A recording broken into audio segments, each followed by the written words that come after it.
Welcome into Flag for Discussion, episode 65 for Monday, February 2nd. Happy February, everybody. The shortest month of the year, but the start of a very long off season. Jace Hatfield is with me as always. My name is Farbod Merkazi. Thank you so much for tuning in. We got a really special show planned for everyone, and this is kind of what we want to do most of the off season. We want to talk about, obviously, the news will come down and we'll break it down. There's going to be transfer shit. There's going to be NIL drama. There's going to be probably governmental House of Representatives things that come down like they did last year. There's going to be plenty to talk about that we have to react about the sport, but we're going to talk about the sport itself as a whole. But what's wrong with the sport? What's right with the sport? And today we have one of the best conversations, I think, pound for pound, you could have with anybody on any show. And Quinn Van Horne of Horne Brands is joining us. Last week, we talked a lot about jersey patches and the new jersey patch rule that's coming in. Quinn is one of the most insightful people, one of the most brilliant minds and most eloquently spoken people you could probably hear about. So make sure you stay tuned for that. We want to talk a little bit about targeting because they're talking about maybe changing the targeting rules. But today's star of the show is Quinn. But yeah, Quinn was phenomenal. It was great. For those of you who don't know, Quinn was a fellow Duck with Farbode and I. Somebody that we knew in school. We had same friend groups, business school with him. And he was one of those people that everybody knew. One, he's a super nice guy, very well spoken, just very kind, treated everybody really well. Everybody liked him. But also with he was always doing cool stuff. He was always working on cool stuff. He was always involved in cool things. He just very hardworking guy and got himself into these cool projects just due to his merit and his hard work. And it was really cool to catch up with him just as friends and to chat with him again. Obviously, a lot of life has happened in the 5 or so years that we've graduated. Man, is 5 years. I mean, we're old. 5 years when we graduated college. But it's also really cool, as Farbode said, just his knowledge and his intelligence and how well-spoken he is and how much he cares about his work and how much he cares about storytelling through design and through graphics and through just messaging, jerseys, branding. He cares a lot. And between him being a naturally very intelligent person and how much he cares, it's produced one of my favorite conversations that not only just on this podcast, but as a person about college football in general, on or off pod. It was really entertaining. And I think I know we both learned a lot. We've talked about that. I think you're all in for a great show to learn a lot from him too. But before we jump into the Quinn Van Horne conversation, I do think it's worth talking about targeting because targeting is something that everyone's been plagued by a bad targeting call. Everyone's been frustrated by targeting and we're having conversations about it. So good on the NCAA. I have to give them their flowers. As someone who hand up complains a lot about the NCAA and some of the things they do, I'm happy they're talking about this, and I'm happy this is a conversation. Do you want to take it away and kind of talk about what they're talking about? So, first of all, we have to understand why targeting became a thing. It was so the NCAA stayed out of the realm of class action lawsuits for brain injuries. It wasn't because they were truly trying to protect players. It was trying to protect themselves by protecting the players. So the NCAA coordinator of officials, Steve Shaw, it's a name that I think we'll talk about plenty this offseason. He said we're going to have a conversation or a discussion about targeting. This needs to be an annual discussion. It will be a focused discussion. So targeting in 2008 became a rule as a player safety measure, quote unquote, and it became stricter throughout the years. So the rule had always consisted of a 15-yard penalty. It was changed in 2013 to also carry an automatic ejection of the guilty party, of the person who launched his head with the crown or blah blah blah at another player. If a player is called for targeting in the second half of a game, then they are further ejected by being suspended for the first half of their next game. So I have to point out, this isn't a hard and fast thing that they're saying we're meeting tomorrow, we're changing it. This is we're gonna have a discussion about it. And one thing I appreciate about this is, the sports that are falling behind, and one of our biggest beefs with overall college football is the ones that don't make changes when changes are needed. And I think the MLB, one of the reasons they're on an upswing in the last 4 years, and you can say whatever you want about Commissioner Manfred, or man fraud. We a lot of negative things to say about them.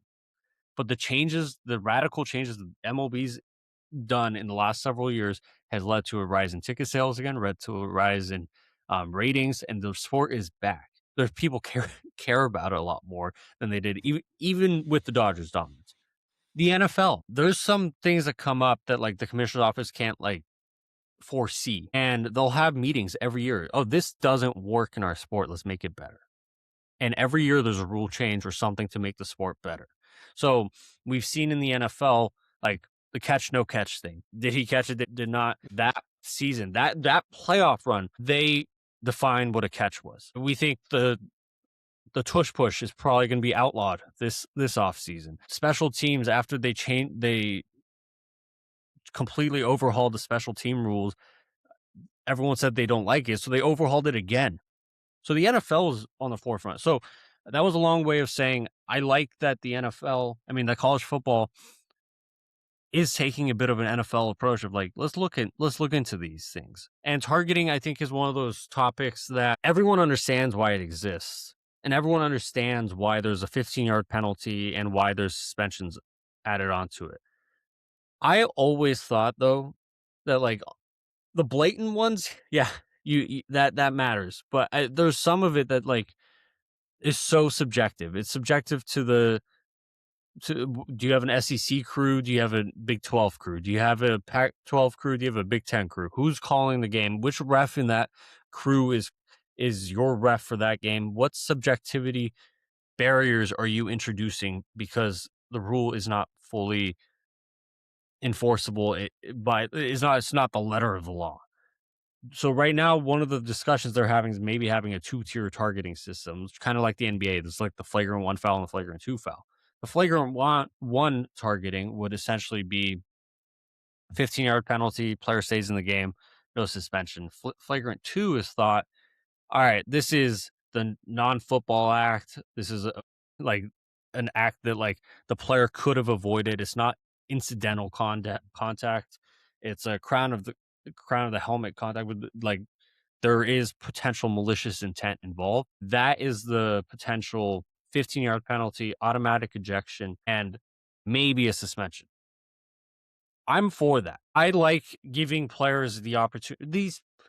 One thing that we can't see as fans on TV, you can see it a little bit in person, but this game moves so fast that sometimes the kid is trying to just make a tackle, but because of like there's another guy right here and he's just trying to dive to grab onto another person's ankles, he makes incidental crown of the helmet contact, or he makes a tackle that looks like targeting, but there's no malicious intent there.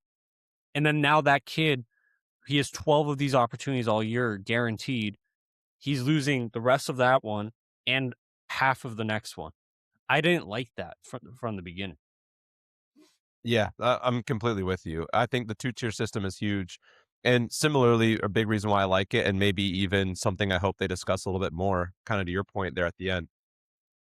A lot of times, too, with targeting, it's not always the defensive player's fault. Like something that I've always really struggled with is sometimes it's a defensive player's in a like tried and true, like teach tape tackling position.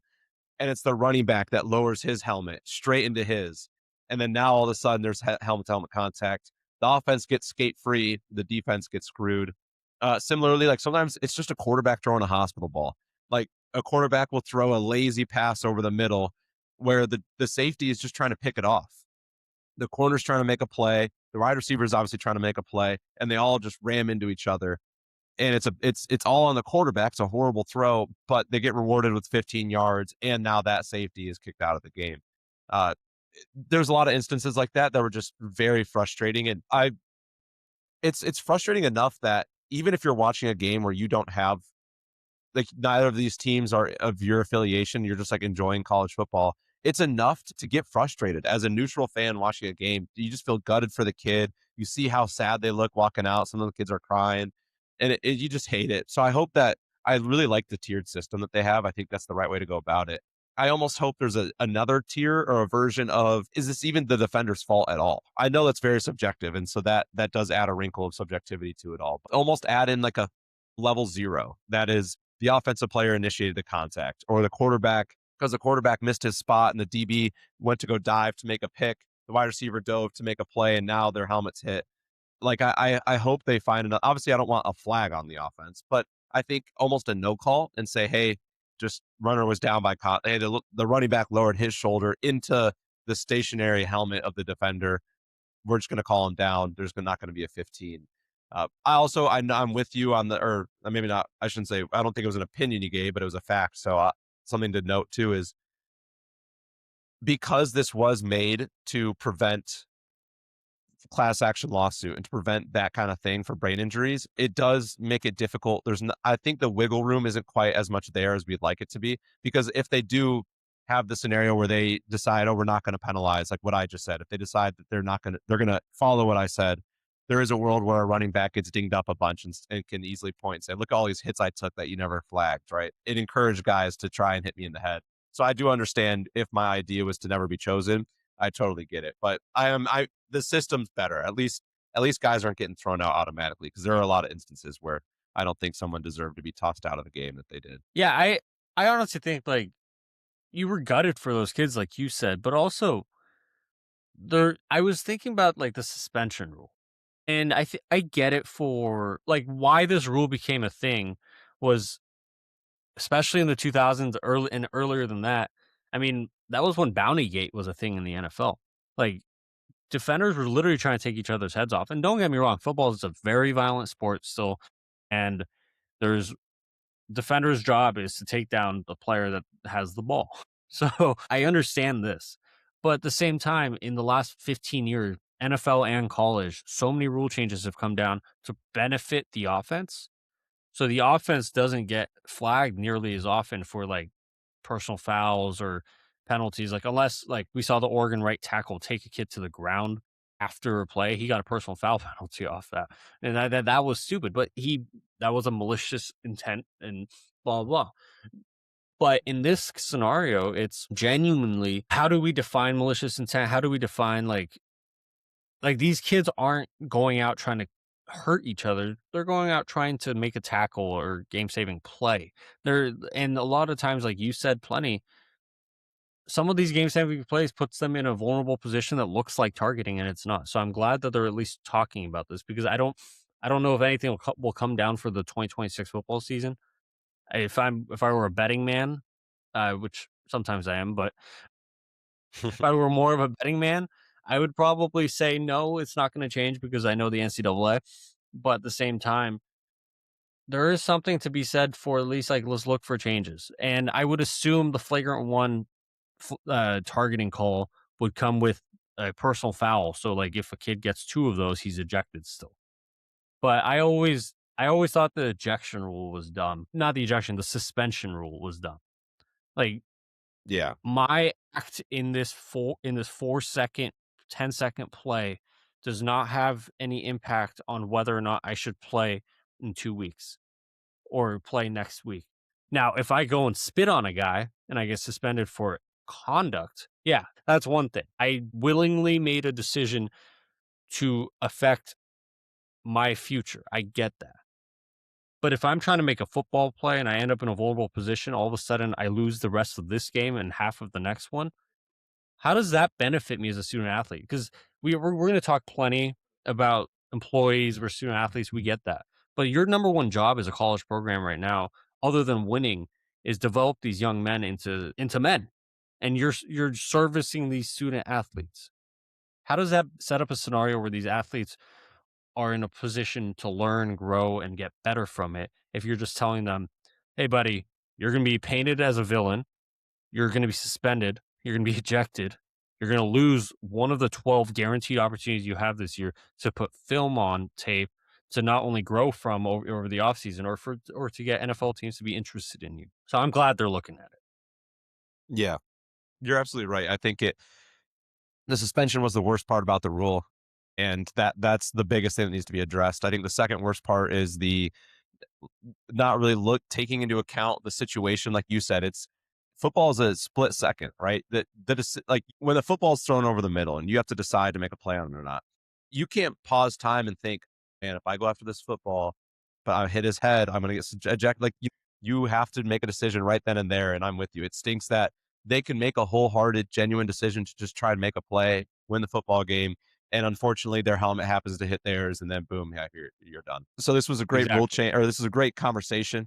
And I hope, and you made a great allusion at the beginning when you talked about the NFL and the MLB and these other sports that have these winter meetings. Usually they call them these off-season meetings. This is a really good sign to hear that the NCAA is going forward in this way. I think as a whole, like college football, the officiating in college football, I know gets trashed a lot on in social media, and you and I can be right there with it. But as a whole, it's actually there's not too many awful rules in college football. This is probably the worst. So it's great to see this get addressed. It's also great to see that they have the awareness to like figure out what's probably the first thing to start with, because sometimes they're not always the best about that.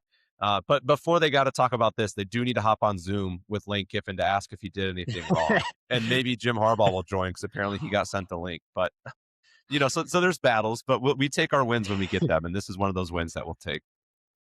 A big win we got is having Quinn Van Horne on our show, and you guys are going to get this right now. So please enjoy Quinn Van Horne, senior designer of Horne Brands. We're so excited to bring in a very special guest, not only to Jason and I, not only for our past with him, but also for we're geeks about the sport. And the recent news that's come out about the sport put Jason and I's heads together, and we were like, who knows the most about this? Who can teach the audience and our friends and ourselves the most about this? And that's Quinn Van Horne. He's a senior designer at Van Horne Brands. I don't know how I almost forgot the name. It's in your last name.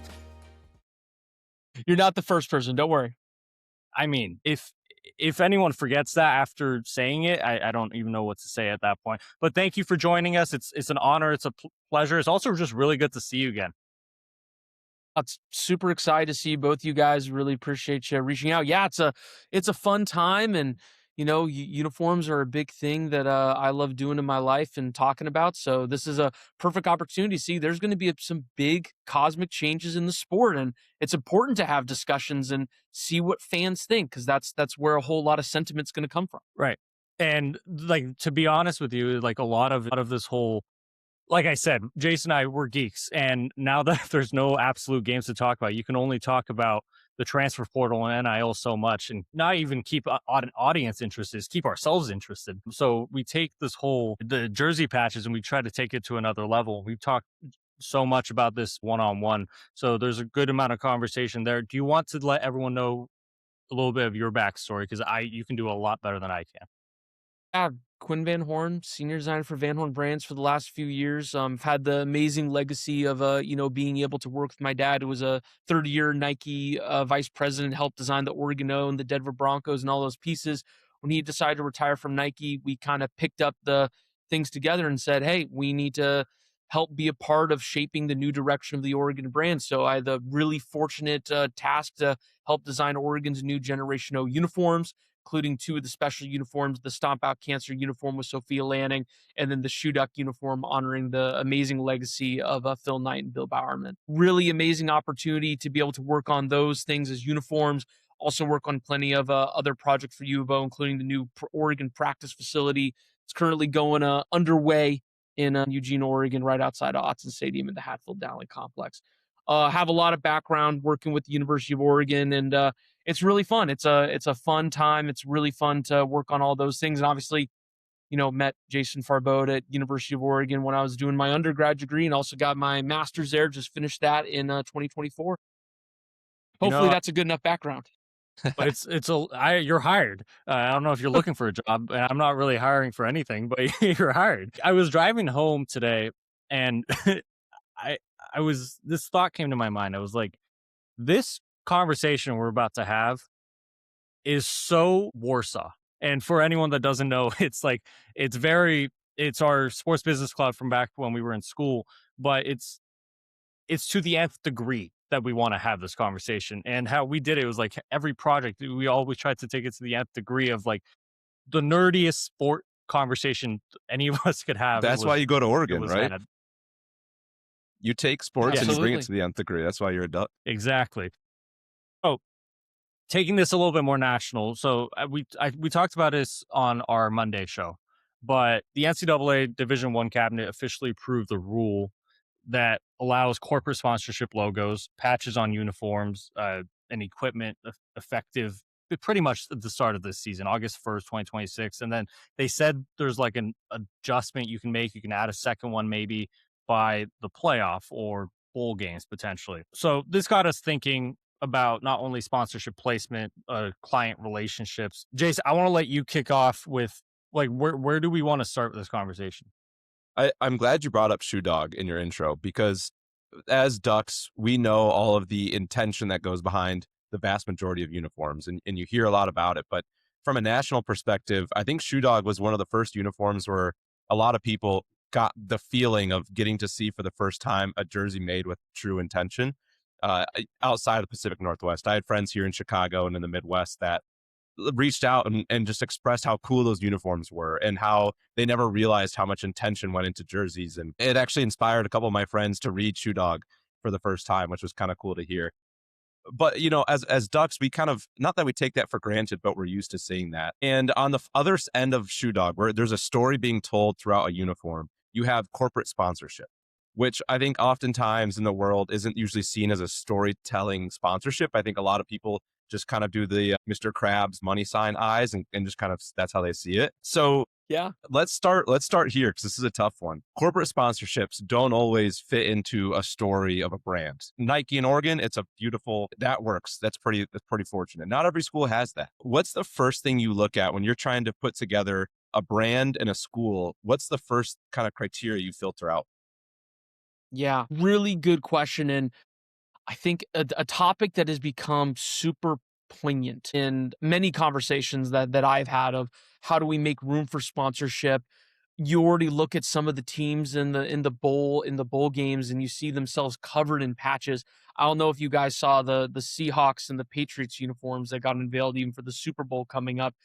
There's a jersey that has like 5 patches on it, of an America 250 patch, Super Bowl patch, a Seahawks 50-year anniversary patch, captain's patch. It can become too cluttered. It's NASCAR. So it's NASCAR. Yeah. And those are the things you want to avoid. You want to be intentional. I think Jace, you brought up a really good point of intentionality behind a design is very important.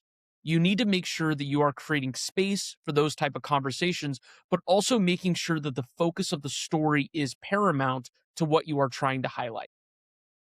Shoe Duck is a fantastic example. Is we took every single part of that uniform and said, how can we tell a deeper story with this piece, more than it just being a helmet, more than it just being a patch, more than just being all these things. I can point to all of those elements and say, how can it fit within that type of narrative for that jersey? A lot of schools don't look at uniforms that way. I understand that. But I also think it comes back to a lot of times brand value is, how can you try to be able to provide a jersey pants sponsor option that becomes an addition to your brand value rather than a subtraction? Because yeah, a lot of people look at NASCAR, a lot of people look at European soccer, a lot of people look at many sports that feel like they've been infested by, all of the different pieces. I think that the thing that I keep stirring in my mind is, how can that become a positive? The sport isn't going backwards. We aren't going back to 2007. We're not going back to 2002. We're not going back to 1992. How can we keep the momentum going forward? Because talk to any athletic department, talk to any athletic director, I will find it hard pressed to say, find one that doesn't say that revenue is an important piece. And you need to make sure that you're finding and keeping that revenue up as you keep going. So how are you going to be able to solve this problem, but also not tend for your brand value to be completely diluted in the process? And I think you have to look at philanthropic measures, local charities. How can you find organizations that you can partner with the university, even internally? Such as, I had the really cool opportunity to go to the Oregon-Michigan game in 2024. And I was really, was like, wow, there isn't like sponsors. There's not the Safeway Shuffle. There's not all of these other pieces that, coincide with normal kind of sponsored venues. Like, no, we take pride in this being a clean venue. We're not going to bring in outside sponsors, but we are going to have things presented by the University of Michigan School of Medicine, for example. We are going to highlight some of our internal campus partners. Could that be something that lends itself in that way? Those are the interesting conversations to have there. And I think that there will be some schools that look at it as a pure capital play. How can I be able to get highest X dollar value that I can be able to reinvest in my program? And I think there are others that look at it as, how can I look to continue to have my sport and my jersey be revered space? For Van Horne Brands, we bring up the story of, when TVH was designing jerseys for the Kenya national Olympic team. He always brought up the story of, they came to him and said, no, more people are going to look at this singlet than our national flag. That is how important our jersey is to us. This is a huge representation of who we are in our country, and this needs to be spun into the design. And I really think that that's a huge case of more people are going to look at jersey than a lot of pieces around your program, around your environment. How can that be an addition plus? And how can the inclusion of a sponsorship revenue and inclusion of a sponsorship patch lead to a greater brand value for a university, for its athletes, and better tell its story? That is, I think, where the true partners will create something special, and maybe some others might falter in the process. We have, I know it's not amateur sports, but with professional sports in the US specifically, we've seen, not the NFL, but I believe MLB, NHL, and the NBA all have jersey patches now. Not every team, but you see the ones like when the Milwaukee Bucks did Harley Davidson. That was really cool. That's a Milwaukee-based company. That was the old arena they used to play in. But when they did that, a couple of my friends that went to Marquette, and we've actually gone to a Marquette game there, and you see the jerseys, and they had like a whole display, and it was like a Harley Davidson motorcycle, and they had like a jersey and a hoodie like painted onto it, and it looked really cool. And you could see the fit, and I think it enhanced the fan experience. And I know it led to people buying Giannis jerseys like crazy, and there's data on that. But then on the flip side, you see like there's been teams. I'm a Red Wings fan, so I'll use them. They slapped a Priority Health patch on, and a lot of people didn't love that because it just felt a little random. And then they ended up going, I think they went like 0-9 immediately after that patch. So not only did people not like the patch because it just didn't seem to fit, but now cursed. your team, now they're calling it a curse. Yep. And the Red Wings jersey sales plummeted. And people like would go on social media and just beg constantly. These tweets were getting tens of thousands of likes of people saying, get rid of the patch, take the patch off. If you look, I have them on in the background here, no more patch. It's gone. So if you're a collegiate program, you have some case studies of what has gone wrong, what's gone right. But I understand it is a different world because professional sports and collegiate sports do have, your athletes are different ages. They see things differently. Recruiting players comes differently. Fandom is based in different things. Like football is very location, family oriented, whereas the NBA is individual oriented. So I understand there's differences, but it is interesting that there is a little bit of a case study. And I also think you have to look at the people who are making those decision makers, how they respond to the people in the room. Of the NFL, in this case, looking at an NFL owner versus a college athletic director, which, it's the elephant in the room that football is what's driving college football and college sports right now. Is look at the difference between those two. Who do they have to answer to in that way? A lot of times you have an athletic director who has to answer to a lot of major donors. Many come from different business backgrounds, different industries. You can't just pick one of those, companies and move on. An NFL owner has a lot more autonomy in their position of, they own the team, they own the franchise, they'll run it hell or high water in that way. They'll be able to operate it, but they also do have some of those fan sentiment pieces. And yeah, like it's always the danger of, you could have the best design in the world and the team loses. And then you kind of ask yourself, great, does it go back on the shelf? Is it called curse? Winning solves we always kind of say winning solves everything. If you win or if you have a big moment in New Jersey, it will be remembered forever. And there's some schools that are actually afraid to bring out some of their like cool, different, unique designs because of the fear of them losing in it, or the fear of it being caused like a curse. And I think that will be definitely, obviously the Red Wings, I've never heard the Red Wings example before, but I think that is a very real sentiment that could happen with jerseys. Or all of a sudden a company gets put on there and a team goes on a great winning streak, and all of a sudden, maybe that's called the good luck charm, and then it has to continue. I think there's so many different sides to this coin. And I know there's a lot of people that have sentiment against jersey patches entirely of they shouldn't be there. This isn't what sports is about. And especially if you look at the very tainted history of collegiate sports of you look at, NCAA athletes haven't been paid for so long. Now you're, creating just another capitalization piece on it. It'll be interesting to see how long do we get until players have their own individual patches for their own individual sponsorships on their Right. jerseys or on their equipment. I think that's like, well, I'll bring up an example of like Jeremiah Smith is an athlete that's signed to Adidas right now, who's at a Nike school in Ohio State. In the same way that NFL has Nike sign the NFL, but players can still, Patrick Mahomes can still wear Adidas cleats. How long until Jeremiah Smith is going to be wearing Adidas cleats on an Ohio State uniform? I think So- that those type of pieces will be interesting too. Like on that note, I had this question that came up in my brain that was like, not even Jeremiah Smith, not even player focused, but let's say a program, pick your program, is playing in a sponsored bowl game or a sponsored playoff game, like the Verbo Fiesta Bowl. I think I have that on our sheet. And let's say the program has their jersey sponsor is like Airbnb. Yeah. It's a How- very real conundrum. Yeah. Like, That would be hilarious. how do we go through that? Or like, let's say there's a Pepsi and Coke thing, like how do we balance those? And that's going to be the super interesting piece of it. If is that a playoff game or is it not? And let me be very clear. Speaking my personal opinion, I have no knowledge or anything behind this matter.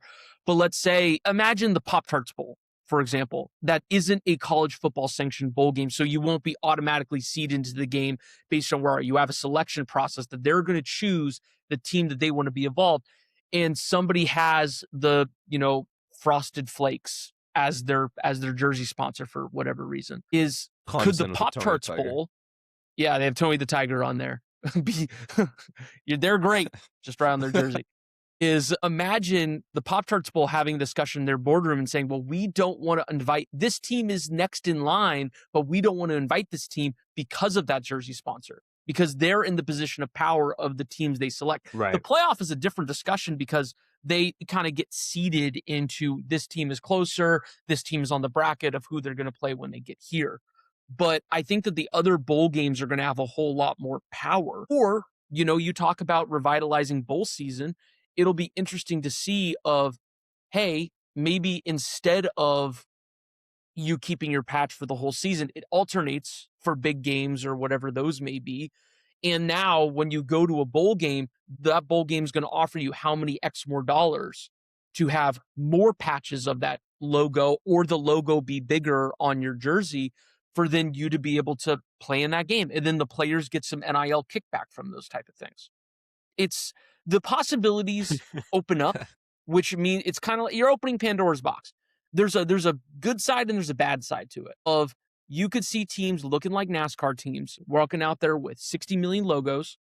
You could see teams having really thoughtful partnerships like the Milwaukee Bucks and Harley Davidson that fit your culture, that fit your values, and you're able to create something special from that. I'm going to guess a lot more people remember those really good partners rather than maybe some that don't fit whatsoever.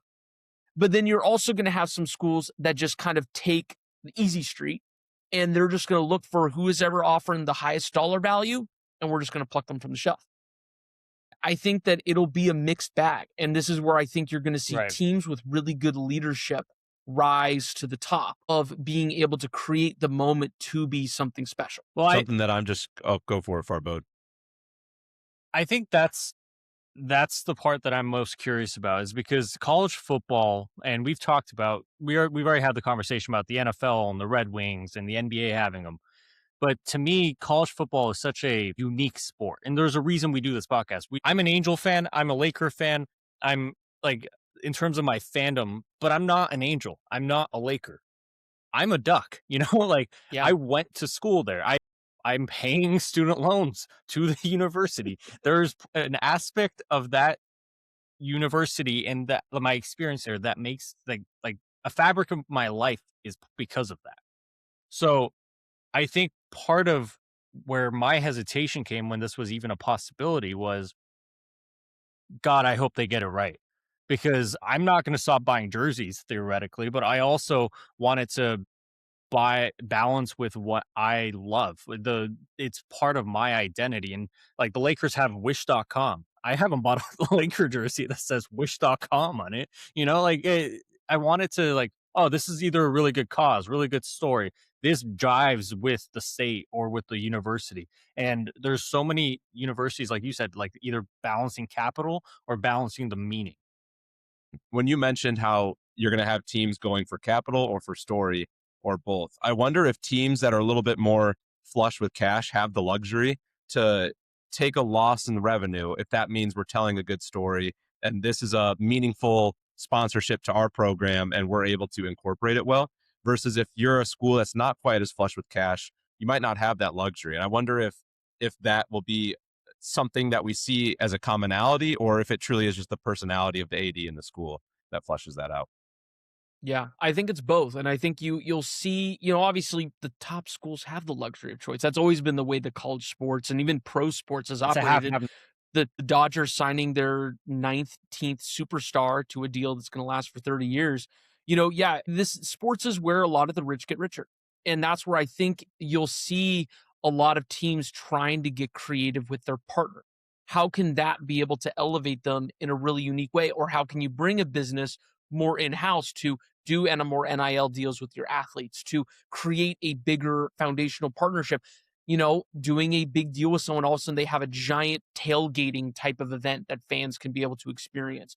And this is another thing of brand affinity for your teams. And I think Farbo talking about this of like, we're ducks. Like you see yourself as a duck, but I wouldn't call myself obviously I'm from Oregon, born and raised in Portland. Like I'm a Trailblazer fan, but I wouldn't call myself I'm a Trailblazer. I would say I'm a Trailblazer Yeah. fan. It's a Yeah. different But type I'm a of duck. fan affinity. Yeah, but you're a duck. It's a personal fan affinity piece that's really valuable. And that's where I think that teams and companies that are able to create their logo offerings that tend to favor said team, they feel more intrinsically a part of that type of moment.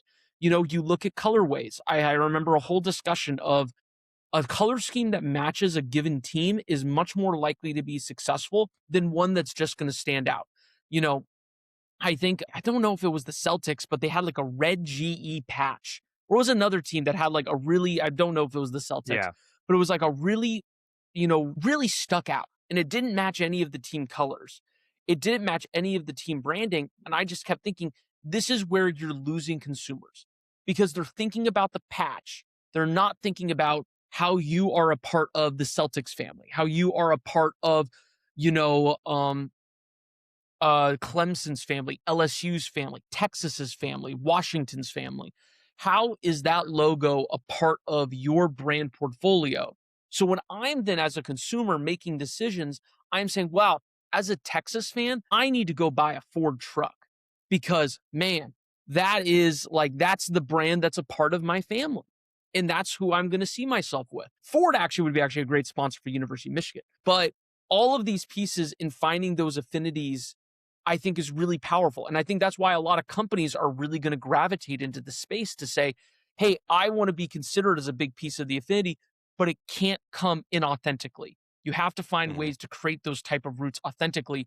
We use a term for Van Horne Brands. We call it DNA, distinct narrative architecture, which basically we've laid out like what are the roots that people have within fandom? What are the ways that you're going to be able to attach yourself to all of these different, teams and universities when you're either creating licensed product, creating uniforms, whatever it may be? This should be what a company is thinking about when they're designing meaningfully for a university or for a professional team. And I keep coming back to how are these people thinking about here's the X dollar value of who I'm going to be able to reach if I partner with the University of Michigan? Or are they thinking, here's how I can entrench myself in the University of Michigan community? So when a 8-year-old, when they grow up and they're going to be buying their first car at, 18, 19, 20 with their parents, they think, well, I need to go to this, dealership, or I want to buy a Ford because they are a big piece of my family. That is where I think that separator will come is how will these authentic inroads to universities be created? But then the lasting effects shouldn't be measured in 2 to 3 years based on returns. It really should be measured on a much longer runway of how are we creating and investing ourselves in this community of what's going to yield real returns for me in the next 20 years of the consumer. Because like we all remember going to a sports game and wearing a jersey for the first time. That's such Yeah. an impactful experience with, you know, a lot of young people these days of like I remember my first Oregon Joey Harrington jersey that I had, and I have a picture of myself sitting up in the tree at my parents' house wearing that jersey. That's super impactful for me. And having those type of things, then now saying this was a part of it during that time can be super valuable for a business if it's done well and if it's done authentically to create those types of touch point relationships. There's a positive business sense to it. And I think there's no argument against that. It's how will the university put up safeguards to prevent kind of Jace, what you talked about of creating something that's inauthentic and creating something that doesn't meet the level of interest from the consumer in that same way. All I'm hearing right now is that Indiana should partner with a cigarette company for Coach Sig, right? Marlboro cigarettes on Indiana jerseys might upset some people in the trade commission. I'm not quite sure, or the advertising agencies.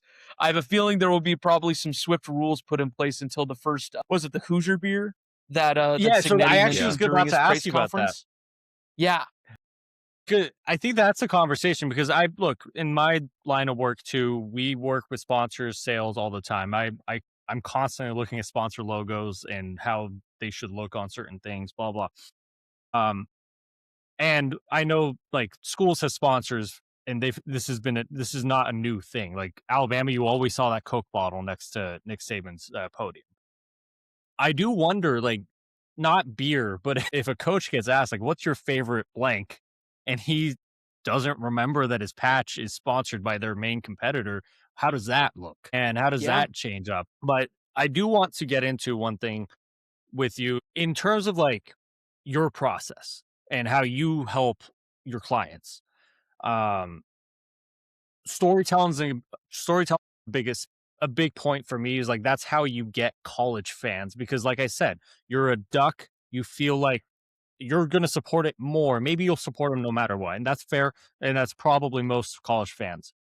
But you'll support the brand, the sponsor more if there's a story behind it, if there's a reason for you to run through a wall for it, if there's a reason for you to believe in it.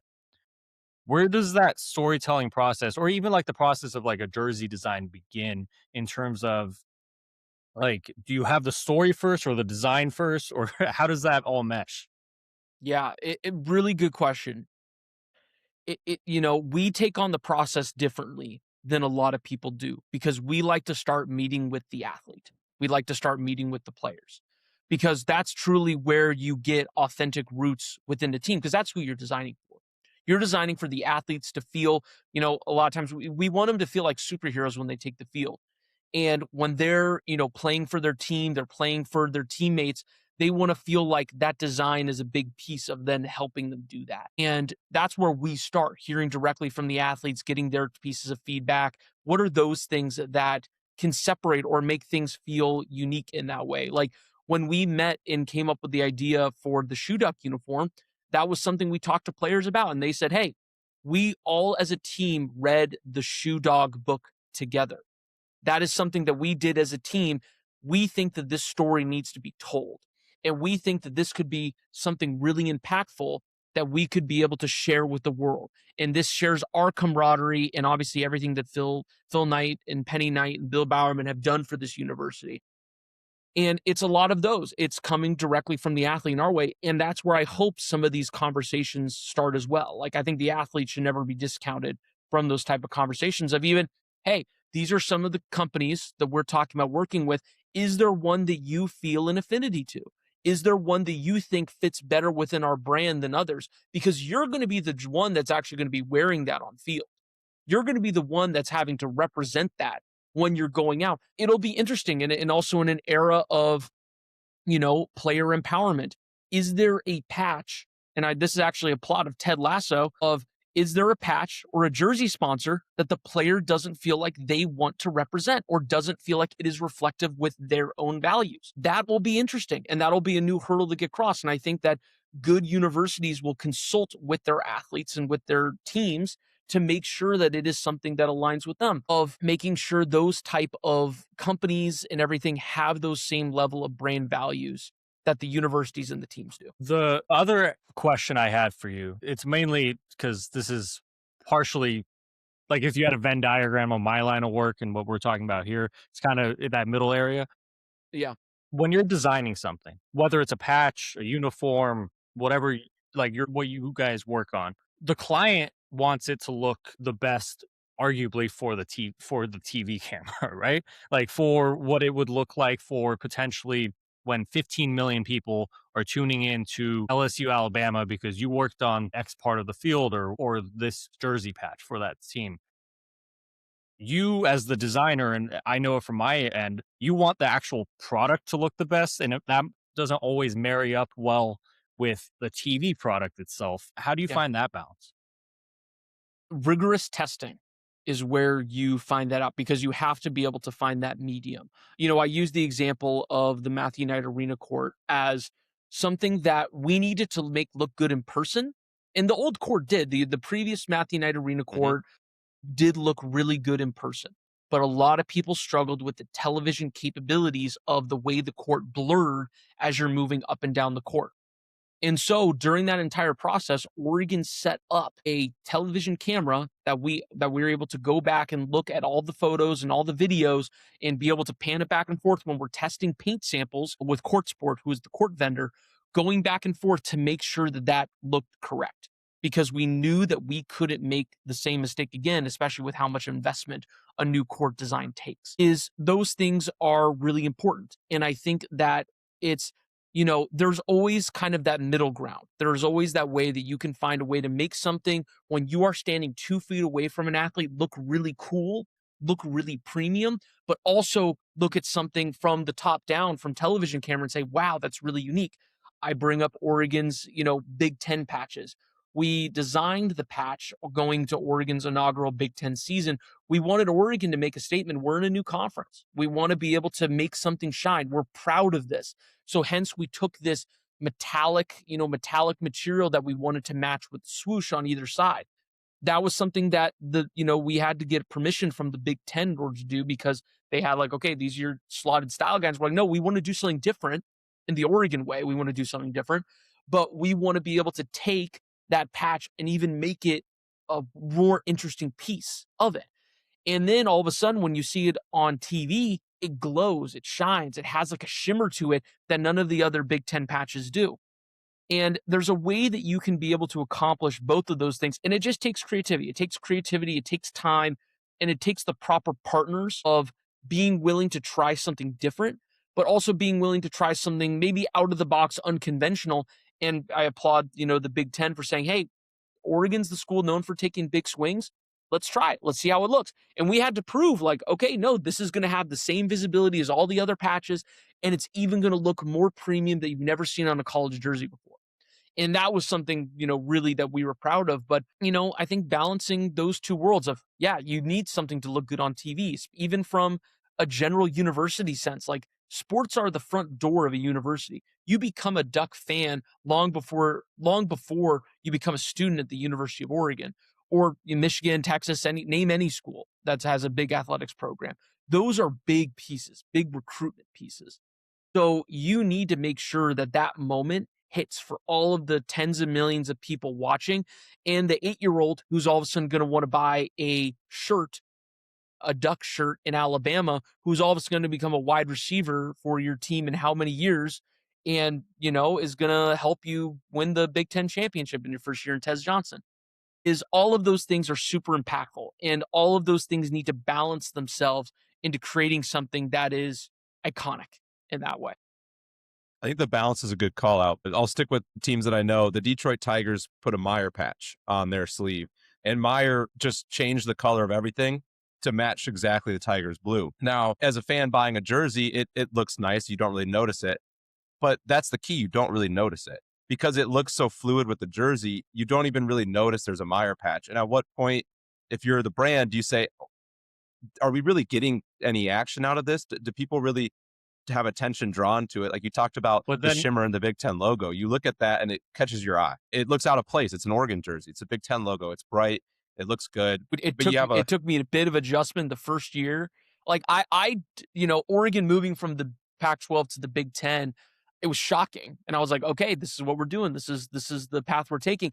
And then seeing them run out on the field with the Big Ten logo for the first time against Idaho, it took me a minute. It took me more time than I thought I needed to be like, oh, we're here now. It's not the Pac-12 logo anymore. Sorry, wild random story, yeah. but it took me a minute just to see that. No, I know we only have a couple more minutes left, but going back to what you said, Jace, I think that's also one of the goals too of like having it be so seamless with the uniform. And like you said, the brand might be like, are we getting anything out of this? But I also believe, and maybe I'm completely off base here, if you showed a fan 3 years later of your team, diehard fan, a jersey without it on there, they'd be like, something's missing. And like that's how you know like the brand relationship, at least with the fan. I think there's an important part of like the brand has to matter. And it, like you said, Quinn, earlier, like some schools will go strictly capital. Some schools will just try to maximize the revenue. But I do think on my end of things, like fans, players, coaches that of schools that are most intentional about this process, who, yes, they'll get paid millions still. They'll get paid handsomely, but maybe not to the nth degree. Those are the ones that will be the most successful from this. That's how I feel. Yeah. And I think, Jace, to your point of, it feeling so seamless, it's almost like you don't notice it. There are some brands that will view that as a very bad thing. They will be like, a front to God of, oh, geez, like we need to highlight this patch. It's got to pop off. We want the most amount of eyes on it as possible. The Seattle Mariners have the Nintendo patch on their jersey. That actually has a really cool story of, Japan and baseball and all those pieces. Yeah. But it's like, oh, it stands out. And then there's others like the Tigers that sits back in. And there will be teams that stand out and there's teams that sit in, because it really comes down to, what is the company looking to maximize out of it? Are they looking to say, we want the most amount of people noticing our jersey and noticing our patch? Or are we looking for the most amount of people having affinity with our brand, having affinity with our patch? Because I think that if you look at, other examples of how does a team's affinity now translate to the affinity you have with a brand, will the seamless patch that, might be a little bit more understated be seen as a more positive takeaway than others that feel like they're coming over and taking our jersey? It's almost like how it's like kickers. You never know the name of a kicker until he misses a big field goal. You don't know your jersey patch sponsor until they do something bad, or they do something that you feel like is going to negatively press you away from that brand forever. And so that's where I think is going to be an even more interesting conversation of, I think, if you're asking for my opinion, if I was to start working with a brand that wants to do a jersey, I'd say we want it to be understated.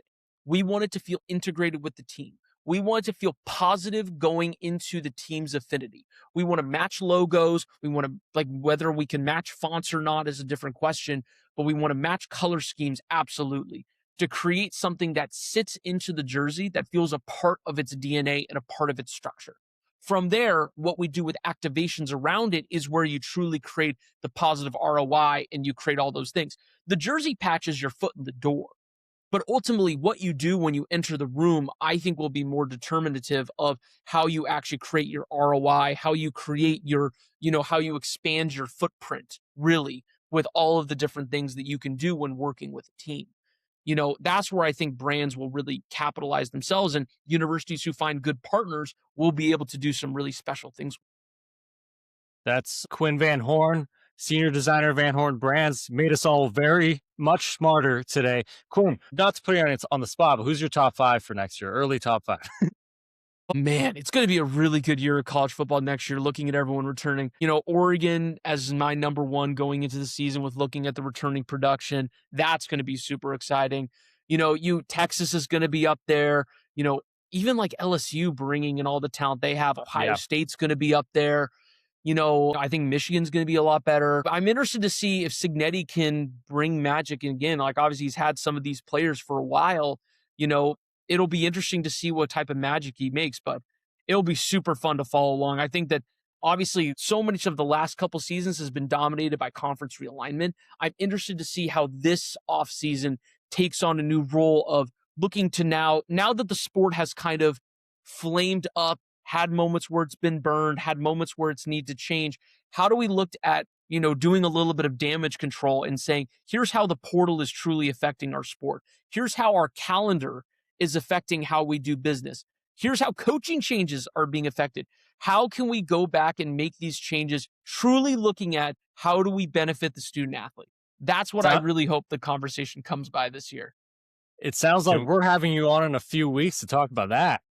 Anytime, guys, I'd be more than happy to come back, and it's gonna be a fun year for everyone involved, and we hope we can just keep following the sport we love and keep following our teams. Well, thank you so much for joining us. These a consulting category. Let Farbo and I know. We can come in. We'll consult with the NCAA for you guys, and we can work on the schedule because it's fair to say that needs some change. Yes. Absolutely. You guys will be my first call. I can promise you that. Thank you so much for joining us. That's been Quinn Van Horne, Senior Designer at Van Horne Brands. We'll see him a lot more this offseason, I promise you, after that spiel. That was wonderful. Thank you so much, Quinn. Thank you, guys. Appreciate it. Quinn Van Horne, officially a friend of the program. He's been a longtime friend of the two of us. And it's not just the fact that like we knew him from school that we wanted to have him on. And we actually made an effort before we hopped on that call. Was like, let's not make this an Oregon-based thing. Let's make this a like general college football thing. And I think just, dude, I know we talked about this before we went to the interview, but like that conversation, it just made me so fired up about the sport. Just like we gotta have more of these, not just with Quinn. Obviously, Quinn, friend of the program, anytime he's free, we want him on. But like, let's keep getting all these interesting people on the show. Absolutely. And if you're a listener and you have something interesting you want to share with us, let us know. If you have friends that you think have unique perspectives, similar to like how Quinn has a very unique perspective on the sport, please, we're more than happy to have conversations, whether it's on the podcast or even just offline that we can learn more from. The reason why we do this is because we love learning about football. We love talking about football. We love the conversations. And we always love the engagement that comes from them. Also, please give Van Horne Brands a follow on social media. They have very interesting projects that Quinn alluded to they're working on currently. They're going to be working on down the line. So stay tuned with them. Give them a follow. They're on social media. We'll get the official tag and we'll put it in our Twitter too, so you can find their official links there. I mentioned something during that call about Warsaw, and I think that might have gone over the heads of a lot of people. But when we were in school, we had these group projects, these case studies. Then I know everyone has those at their colleges, but like the nth degree that our sports business club and our sports business classes took these should kind of give listeners a peek behind the curtain of how nerdy Jason and I and the people we know and love are about sports in general and the business of sports, which is why that conversation, to be honest with you, if me and Quinn didn't have a hard out, we probably would have been on for another hour and a half, 2 hours talking about it. Easily. And it's cool too that Warsaw program, like Bussin' with the Boys has visited, and they like alluded to that being their favorite like program they had visited. Josh Pate had gone there and spoke. It's pretty cool. There's stuff on social media too that they post with stuff that they're doing. So check them out. That's a shameless plug because we were part of that program, but it is generally really cool content that they produce and that they do. So it's good stuff going on there at the University of Oregon. Well, thank you so much for tuning in. If you liked what you heard, make sure you are subscribed to us at Flag for Discussion on YouTube. We're on Apple Podcasts, Spotify, wherever you get your podcasts at Flag for Discussion spelled out. We're on Twitter at F4Discussion and TikTok at Flag4Discussion. All of this show will be on TikTok and Twitter. We're going to make sure we hype the shit out of everything we learned today. Thank you so much for tuning in. This has been a pleasure. And Quinn Van Horne, I hate saying this. I keep saying Quinn Ewers in my head. Quinn Van Horne, you are officially a friend of the program. Thank you so much for joining us. One of a kind, man. And thank you so much to the listeners for tuning in. From myself, Farbon Merkazi, my lovely partner, Jace Hatfield. This has been Flagged for Discussion.